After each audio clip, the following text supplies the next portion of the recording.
כל מישהו אכל אוכל הודי מכיר מה זה צ'נה מסאלה, אבל פה אני עושה את הצ'נה מסאלה עם טוויסט. אז תהיו איתי עד סוף הסרטון, בואו נתחיל.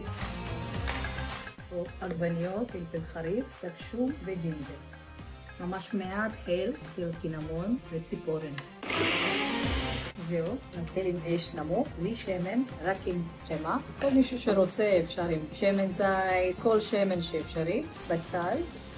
קצת מלח, אתם רואים את הצבע של בצל, בשלב הזה נוסיף את הרובד עגבניות, טיפה את המים, אז אני כמה דקות סוגרת בנצה ונותנת לזה בישול קטן. בואו נראה מה המצב. פלפל שחור, פפריקה, קצת גרם מסאלה, יוגורט וקורקום. מערבבת את הטוב, אז מוסיפה את זה. חומוס. גרעינים האלה לא צריכים יותר מדי בישול, כי הם מהקופסאות שמורים, קצת מלח. טוויסט שלי של היום, פסטה.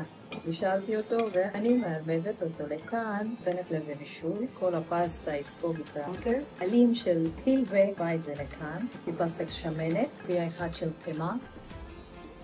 אם יש לכם פרמזן, זה דבר שאני אוהבת, אני לא מוותרת עליו. יש מלא אנשים שלא אוהבים כוסברה. ואם אתם לא אוהבים כוסברה, תרשמו לי בתגובות, אני אשמח לשמוע מה אתם אוהבים. אני אוהבת את הפסטה על דנטה, אני לא אוהבת אותו מבושל מדי. צ'נה מסאלה עם חמאה ופסטה וגבינה.